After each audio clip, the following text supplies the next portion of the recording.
Hello, नमस्कार साथियों। आज हम चर्चा करेंगे प्रकाश का अपवर्तन के बारे में। ठीक, समझेंगे कि प्रकाश का अपवर्तन क्या होता है। क्या है प्रकाश का अपवर्तन? देखो, जब प्रकाश की किरणें एक पारदर्शी विरल माध्यम से दूसरे पारदर्शी सघन माध्यम में प्रवेश करती हैं, तब वह अविलंब की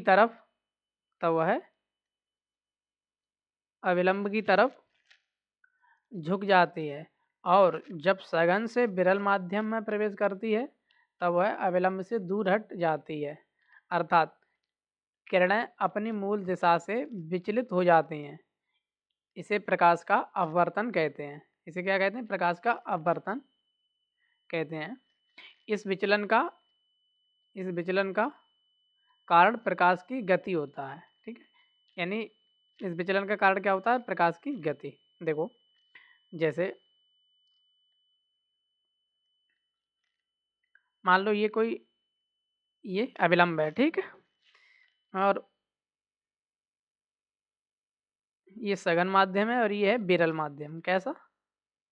विरल विरल माध्यम, और ये सघन माध्यम। सघन माध्यम,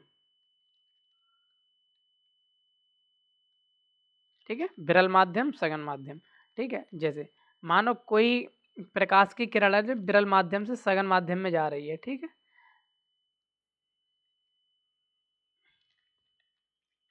कोई भी किरण प्रकाश की विरल माध्यम से जा रही है सघन माध्यम में, तो इसको जाना चाहिए था। तो क्या करती है? सघन माध्यम में जाती है तो ये जो अविलंब है, अविलंब की तरफ मुड़ जाती है।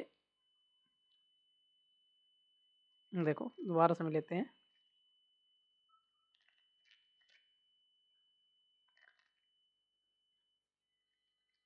ठीक है, तो यहाँ से जो किरण की जा रही है तो इस तरह से विरल माध्यम से जाएगी, तो इसको जाना चाहिए था सीधी, इस तरह से सीधा। लेकिन ये इधर ना जाके ये जो अविलंब है ये यहाँ से अविलंब की तरफ थोड़ी झुक जाती है। ठीक है, क्या होता है? अविलंब की तरह झुक जाती है। तो प्रकाश का अविलंब की तरफ झुकना क्या कहलाता है? अपवर्तन। ठीक है, इसको जो सीधा जाना चाहिए था लेकिन इधर ना जाके ये इधर झुक जाएगी। ठीक है,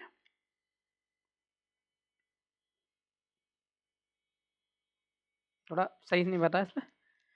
तो इस घटना को क्या कहते हैं? प्रकाश का अपवर्तन। ठीक है, निम्न घटनाएं प्रकाश के अपवर्तन के कारण होती हैं। कौन कौन सी? जैसे रात्रि में तारों का टिमटिमाना, रात्रि में तारों का टिमटिमाना, पानी में पड़े हुए सिक्के का ऊपर उठा हुआ दिखाई देना। जैसे क्या होता है कि अगर कोई ये बर्तन रखा है और उसमें एक पानी भरा हुआ है, ठीक है,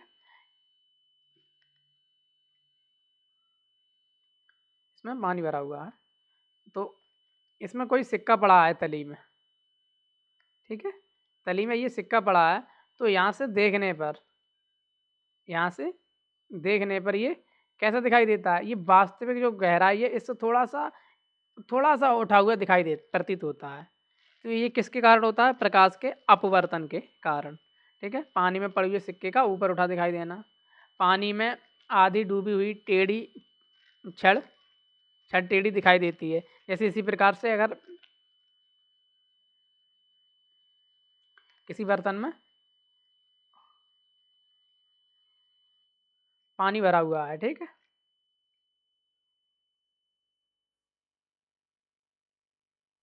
पेंसिल कहाँ गई है?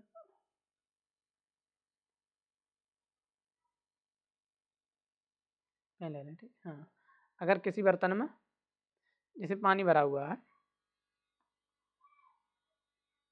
देखो, जैसे ये बर्तन है, रखा है और उसमें पानी भरा हुआ है।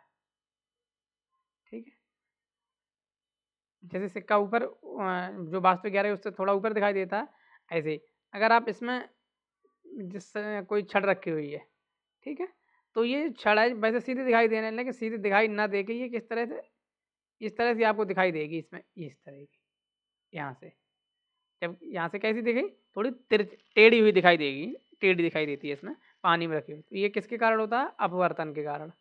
आगे, सूर्योदय सूर्योदय से कुछ समय पहले और सूर्यास्त के कुछ समय बाद तक सूर्य क्षितिज के नीचे होने पर भी दिखाई देता है, यानी सूर्य उदय होने से थोड़े पहले और थोड़े बाद भी दिखाई देता है। आगे, जब प्रकाश की किरणें सघन माध्यम से विरल माध्यम में प्रवेश करती हैं तब वह अविलंब से दूर हटती हैं। ठीक है, जब सघन माध्यम जब प्रकाश की किरणें सघन माध्यम से विरल माध्यम में प्रवेश करती हैं तब वह अविलंब से दूर हट जाती हैं। इसे इसे पूर्णांतरिक परावर्तन कहते हैं। देखो, पूर्णांतरिक परावर्तन क्या होता है कि जिस सघन माध्यम से किरण आके और वापस ही सघन माध्यम में चली जाए, उस घटना को पूर्णांतरिक परावर्तन कहते हैं। देखो ये होता है, जैसे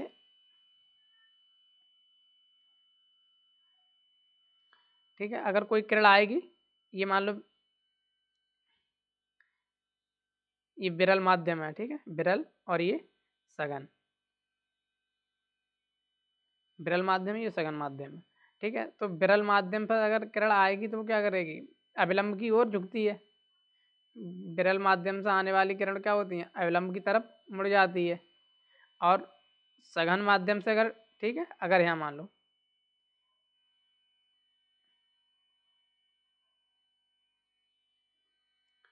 इसमें क्या होता है, अरे यार थोड़ा सा अच्छा हो जा रहा है। ठीक है, अगर ये सघन माध्यम है, ये सघन माध्यम है और ये विरल माध्यम है, और अगर किरण विरल माध्यम से आएगी तो क्या होती है, वो अविलंब से दूर हटती है।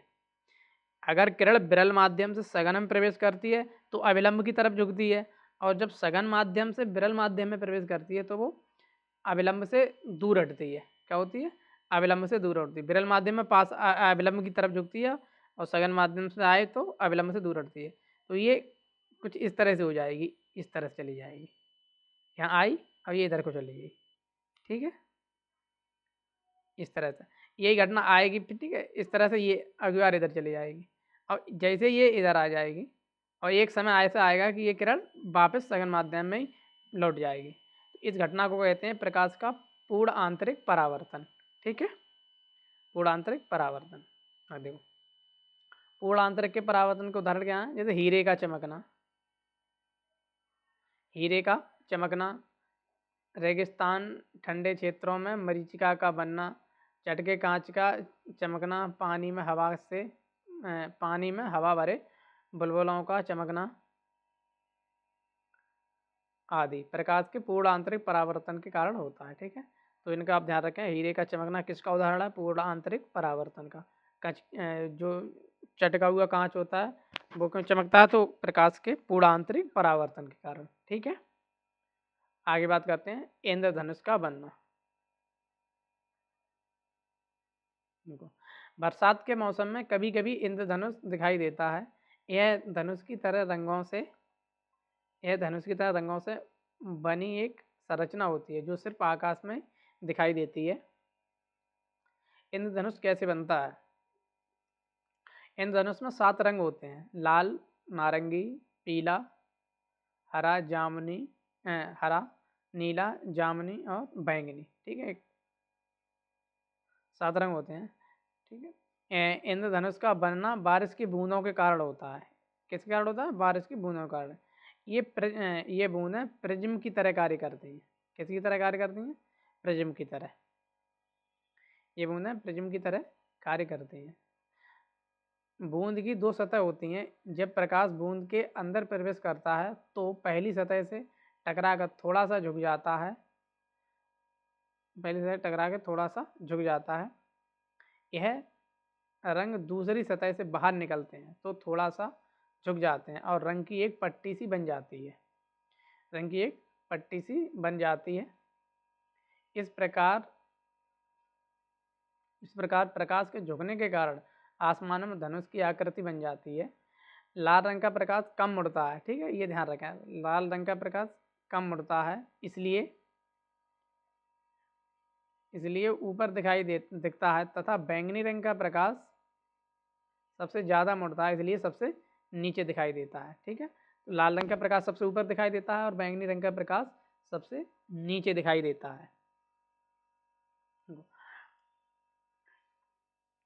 बारिश के दिनों में इंद्रधनुष शाम को पूरब दिशा में, शाम को किस दिशा में बनता है? पूरब दिशा में, तथा सुबह को पश्चिम दिशा में। ठीक है, बारिश दिनों में इंद्रधनुष शाम को पूरब दिशा में तथा सुबह पश्चिम दिशा में दिखाई देता है। यह सूर्य के किरणों के विक्षेपण के कारण होता है।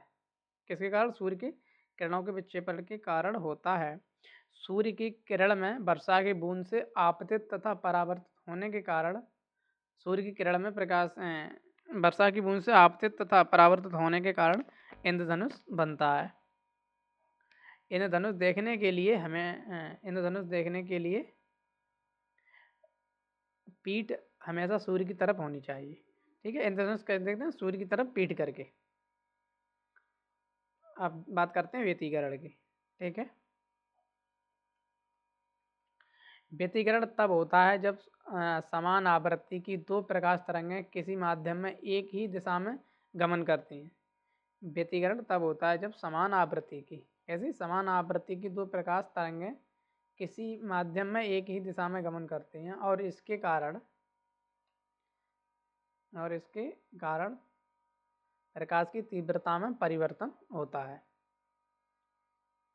उदाहरण, व्यतिकरण के उदाहरण क्या हैं? साबुन के बुलबुलों का रंगीन दिखाई देना, ये किसका उदाहरण है? व्यतिकरण का। पानी की सतह पर फैली केरोसिन की परत रंगीन दिखाई देना। पानी की सतह पर अगर हम केरोसिन तेल डाल देते हैं तो कैसा दिखाई देता है? रंगीन दिखाई देता है। ठीक है, आगे बढ़ते हैं। मानव नेत्र यानी मनुष्य के नेत्र के बारे में देखो। हमारी आंख भी एक लेंस की तरह कार्य करती है। हमारी आंख किसकी तरह कार्य करती है? एक लेंस की तरह कार्य करती है, जिसके कारण हम प्रकाश की उपस्थिति में वस्तुओं को देख पाते हैं। ठीक है, इसके कारण क्या करते हैं? हम प्रकाश की उपस्थिति में वस्तुओं को देख पाते हैं। इसकी संरचना किस प्रकार की होती है? देखो, नेत्र गोलाकार होते हैं। नेत्र कैसा? गोलाकार होते हैं। नेत्र के आंतरिक भागों की सुरक्षा हेतु इनका आगे का आवरण सफ़ेद तथा कठोर होता है। नेत्र के निम्न भाग होते हैं। नेत्र में कौन कौन से भाग होते हैं? देखो, नंबर 1 आइरिस या परितारिका है, इसी को परितारिका बोलते हैं, इसी को आइरिस। कार्निया के पीछे गहरे रंग की पेशी होती है। जो कॉर्निया होती है उसके पीछे गहरे रंग की पेशी होती है जो नेत्र को रंग प्रदान करती है। क्या करती है? नेत्र को रंग प्रदान करती है। यानी नेत्र जैसे काला, नीला, भूरा, कहते नहीं कि उसकी आंखें भूरा है या उसकी काली है, तो जो आँखों का रंग किसके कारण निर्धारित होता है? तो वो आइरिस के कारण। ठीक है, यह नेत्र में प्रवेश करने वाली प्रकाश की मात्रा को नियंत्रित करता है। आइरिस क्या करता है? नेत्र में जो प्रकाश की मात्रा प्रवेश करती है उसको नियंत्रित करता है। आगे पुतली। आइरिस में उपस्थित एक छोटा सा काला द्वार है जिसके आकार को आइरिस नियंत्रित करती है। ज़्यादा तेज प्रकाश में पुतली छोटी और कम प्रकाश में बड़ी हो जाती है। ठीक है, ज़्यादा प्रकाश में पुतली छोटी और कम प्रकाश में बड़ी हो जाती है। लेंस। देखो, पुतली के ठीक पीछे केंद्र पर मोटा उत्तल लेंस होता है। इसको ध्यान रखें, हमारी आंख में कौन सा लेंस होता है? उत्तल लेंस होता है। लेंस प्रकाश को पीछे वाली परत रेटिना पर फोकस करता है। यह प्रोटीन युक्त पदार्थ से बना होता है। लेंस किसका बना होता है? प्रोटीन युक्त पदार्थ से बना होता है रेटिना। देखो, रेटिना को दृष्टिपटल भी कहते हैं। क्या कहते हैं? दृष्टिपटल। यह अनेक तंत्रिका कोशिकाओं का बना होता है। प्रतिबिंब का बनना इसी रेटिना पर होता है। यानी हम जो भी वस्तु देखते हैं उसका प्रतिबिंब कहाँ बनता है? रेटिना पर। ठीक, रेटिना पर किसी वस्तु का उल्टा एवं वास्तविक प्रतिबिंब बनता है। कैसा प्रतिबिंब बनता है? उल्टा और वास्तविक। ठीक है, तंत्रिका कोशिकाएं दो प्रकार की होती हैं, शंकु और शलाकाएं। तंत्रिका में कोशिका कौन सी? दो, एक शंकु होती हैं, दूसरी शलाकाएं। शंकु क्या होती हैं? देखो, ये तीव्र प्रकाश के लिए सुग्राही होती हैं, ये रंगों की सूचनाएं भी भेजती हैं। शलाकाएं ये मंद प्रकाश के लिए सुग्राही होती हैं। यानी जो शंकु होती हैं वो तीव्र प्रकाश के लिए सुग्राही होती हैं, और शलाकाएं शलाकाएं यानी मंद प्रकाश के लिए सुग्राही होती हैं। अंधबिंदु, दृक तंत्रिकाओं तथा रेटिना की संधि पर कोई तंत्रिका कोशिका नहीं होती, उसे अंधबिंदु कहते हैं। ठीक है, यानी दृक तंत्रिकाओं तथा रेटिना की संधि पर, यानी जहाँ पर ये दोनों मिलती हैं वहाँ पर कोई तंत्रिका कोशिका नहीं होती, उसे अंधबिंदु कहते हैं। देखो, रेटिना पर बने प्रतिबिंब का प्रभाव वस्तु हटा लेने के बाद भी कितना? 1/16 सेकंड तक रहता है। ये प्रश्न कई बार पूछा भी गया है कई परीक्षाओं में, कि हमारे सामने से अगर वस्तु को हटा लिया जाए तो उसका जो प्रतिबिंब होता है हमारी रेटिना पर कितने समय तक रहता है? तो 1/16 सेकंड तक बना रहता है। आगे, नेत्र द्वारा किसी भी वस्तु को पढ़ने के लिए, नेत्र द्वारा किसी भी वस्तु को पढ़ने के लिए लगभग पढ़ने के लिए दूरी लगभग कितनी होनी चाहिए? 25 सेंटीमीटर। ठीक है, तो अगर हम कोई वो पूछा जाता है कि आप मतलब कितनी दूरी पर किताब रख के पढ़ सकते हैं सही से, तो वो 25 सेंटीमीटर। मानव नेत्र की जो न्यूनतम दूरी होती है वो 25 सेंटीमीटर होती है। ठीक है, और इससे आगे की बात अगली वीडियो में करेंगे। तब तक के लिए धन्यवाद।